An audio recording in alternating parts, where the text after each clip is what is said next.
My name's Tom Glunt. I'm the director of Strafe, and with Steve Rainey at Pixel Titans. Okay, so Strafe is a throwback shooter to the mid '90s, and are like really influenced by games like Strafe, Jesus Christ, like Quake, Doom, those early id games. I know just already. But additionally, we are a roguelike. So every time you play the game, it randomizes the layout, the enemies. You start the game and you have a choice between a shotgun, a machine gun, or a railgun, and that kind of dictates your playstyle. So you have short range, mid range, and long range weapon. And as you play, you'll find these small crates.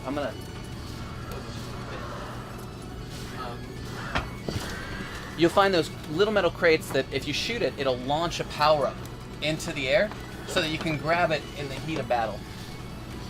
We try to balance most of the game around speed, so that if you're skilled at the game as you grow, it becomes more fun to play and watch. So Steve, like, hit that crate. So that has a power-up in it. Okay, he just upgraded his accuracy with a shotgun. That's permanent for this run. So if you're able to survive, your gun will get stronger and stronger and stronger. But only sticking to one gun for the whole game would be really boring. So as you play, you'll find these different weapons in the environment that you can run over and pick up. And we treat those as power-ups. You can't reload them.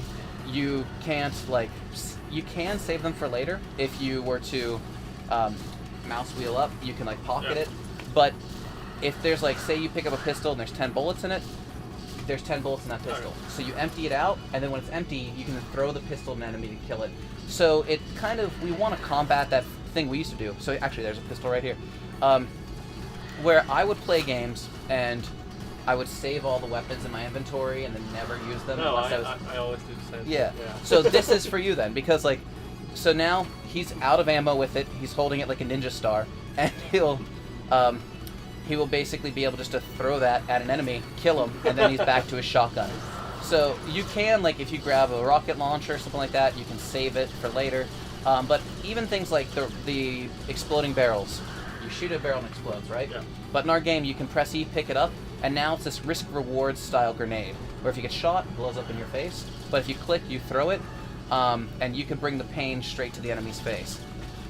So this one uses a bat.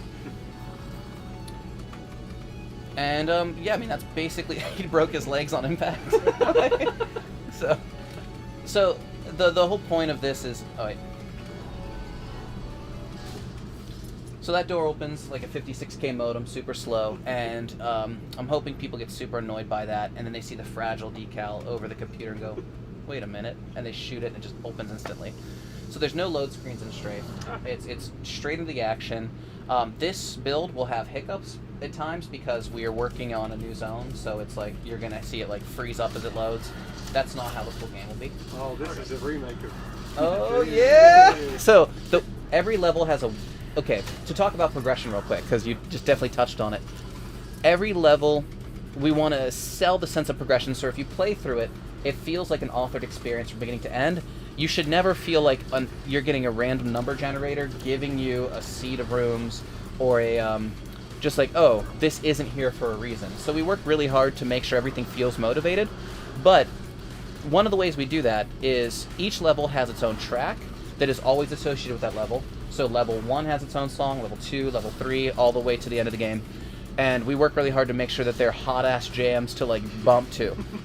And then every level has a welcome room, which is the same room that you will always see for that level. And we can use that to kind of tell a little bit of progression or a story. But they'll have different exits, different walls that can disappear and stuff. So it's not oh, I know where to run straight in this room. You'll have different options. And then each level has its own behaviors. So level 2 is, we always know we're going to introduce a keycard door. So in level 2, you're guaranteed to have 2 rooms more than the first level. You'll see a keycard door, and it could be a keycard color chip, or it could be a head, a face screen where you have to find a corpse, rip his head off, and take it to the door. But additionally, load up some Black Canyon, and we can talk about that too, unless you want to do another run in Icarus. Just if we're going to go back and forth. Just do Icarus then one more time, and then we'll go to the Black Canyon. Do a nail gun run though. So when you play the game, you find these machines too that'll take your gun, upgrade them, change their firing mode, and fuck with it a bit. But for the sake of the demo, Steve will use basically some developer tricks to change this to the nail gun. And let's do mines. Mines might have a huge glitch with them if we run into a bad day, but I like the mines, so we're gonna chance it. So the mines, you click them to a wall. You can shoot them to anything that isn't living, and it'll stick to it. When the red light turns on, you can click again to blow it up. So the secret, Steve, is believing in yourself. So the way, real quick, before you kill any enemies, shoot the wall, and like don't let go of the... Is it bugged? I mean, I can let go, but... Okay. So I guess there's a bug while we're working on things where usually if you hold it, after 3 seconds that they've been out, they will blow up themselves if you don't let go. And so you'll see a cascading effect of the nails explode. But they don't do much damage themselves, but when you, like, if you hold the button down, you stick nails into things. And when you let go, they all blow up at the same time.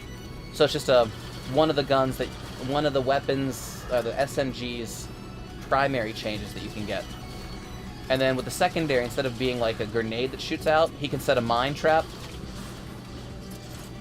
And then, you know, you can stick to walls, ceilings, floors. Have you guys factored in any kind of boss encounters in the game, or is it straight up? We have one boss in the game that caps everything off.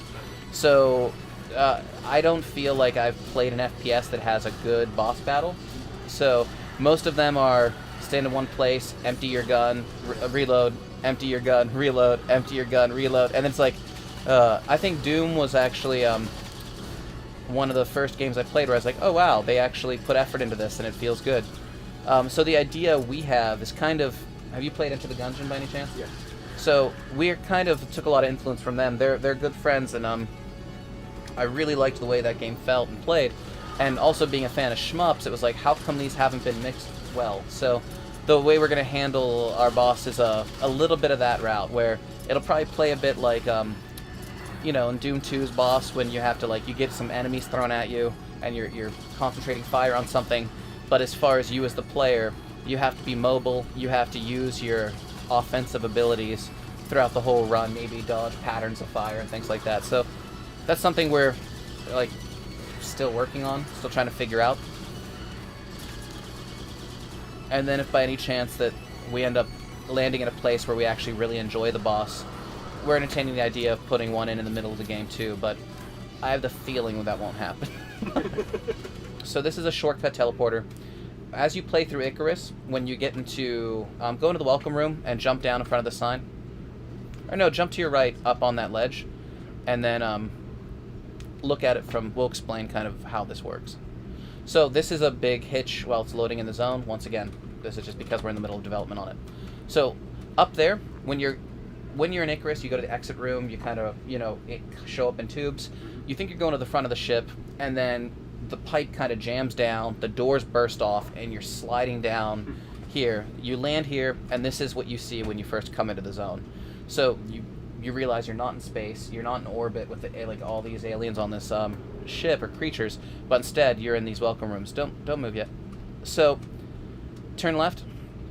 You see this broken teleporter here. That this one's been repaired, and there's no power running to it. Everything's missing. So while you're playing Icarus, if you find a piece during a run, you could bring it to the teleporter. But after 4 or 5 times to this place and fixing the teleporter, you can now skip Icarus if you feel like it. So you're good. I've not seen this world before. I played the backer demo a while back, but I've not seen that. Yeah, I'm probably end up gonna shortly after E3.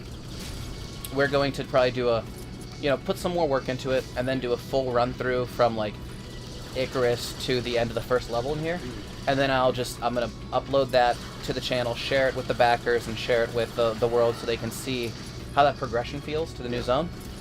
But in this zone, it becomes a lot more spacious. This is actually one of the smaller rooms, which is still bigger than most Icarus rooms, but you'll see it can open up to some really crazy sizes in some places. Some areas it says like middle-sized room, but you can strafe a lot better in these spaces. You can move a lot quicker.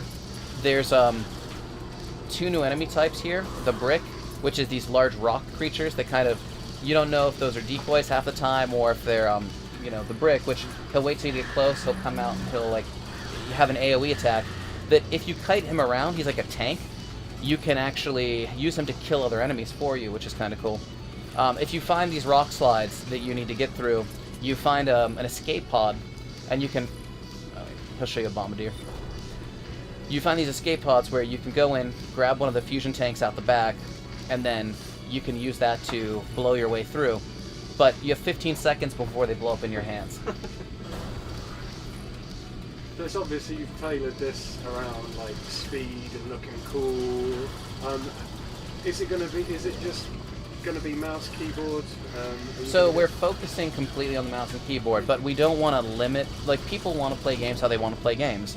Also, some people may be disabled and they can't use a mouse and keyboard. So we are going to have, you know, rebinds. We are going to have controller support, and that's all stuff that is going to be in the build. But at the moment, we're still focusing on making sure everything feels good with mouse and keyboard.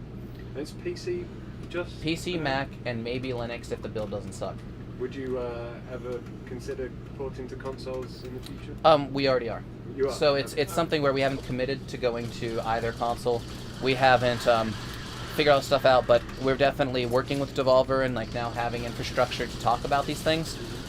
You know, we're making the game. We want people to play it. So, but first and foremost, our focus is delivering what we promised to people, making a great single-player experience that is on PC and Mac. Maybe Linux if it doesn't suck. But of course we want to go to console because there's people there who would love the game. But also, being a small team, we want to make sure that we're not losing focus on this first.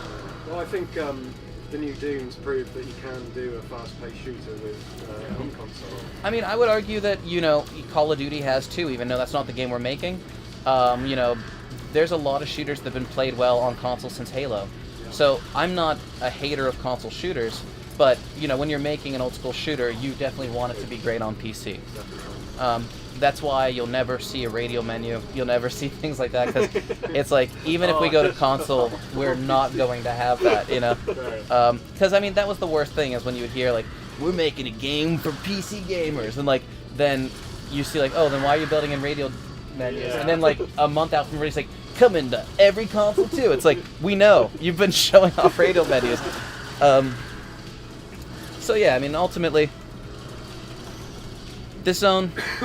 still fast. You can see here he's like in a cave. We're gonna make the first zone, since we're still in the middle of development on this zone. You're gonna see a lot of glitching or a lot of things that are incomplete. But like the first zone's gonna feel brighter. It's gonna feel like, you know, definitely you're outdoors. And then down here it's a little darker, kind of working your way through these caves. Should feel really cool. And then level 3 at the moment is probably super broken. So I'd appreciate it if you didn't show it off without any caveats. But we'll see if it loads. Since we've been, for this demo, since this is an in-progress zone, we've been locking seeds, so we show off, like, the ones that we know are working. But we've been running into the problem, since Steve implemented the script last night, we've been noticing, like, oh, sometimes you get thrown into outer space. There goes that. Bad time to run out of ammo. When you do run out of ammo, one thing you'll notice is, even on your main weapon, since it is your weapon, you can use it like a baseball bat. So it's like, you're not just using your fists. That's what you do if you don't have something to hit people with, you know? So, okay. Bugs. Yeah, it shouldn't be raining in here. Were those green lights on the floor? Were those a bit of markers to... Those are called beacons, and what we use them for is they procedurally connect to the beginning of the level to the end. Okay. And the point is, if you're looking at them one direction, they appear green. If you're looking back at them, they're orange, so that you say, I know I'm looking at the front of the level, I'm going the wrong way, or I'm looking at the right way. Okay. And the thing is if you're able to deviate from that path to explore these maze-like rooms, you can find upgrades, you can find perks, you can find these things that aren't on the main path. Signing with Devolver, obviously, that's probably been giving you more scope to push the game further than you would have been able to do with Kickstarter. What has Devolver been able to give you? So the biggest thing came from, one, help when we come to like QA testing, the things that translation, all the things that we were going to have to do that, you know, this is our first game, like, how do you do this shit? Like, that's the big thing. And then two, we knew that initially we wanted to release the game January of 2016. And it came to the point where we were like, as we built the game out, as things got, like, we were like, we can either make half the game we want to make, or, like, just make it great. So, talking to them, it was like, we would be out of money by the time we would get to early 2017. So, with Devolver, they were able to help fund the, you know, finishing of the game. They were able to help us get everything together and, you know, basically facilitate us making the best game we can. Awesome. So, Thank you very much for the demo. yeah, thank you for checking it out.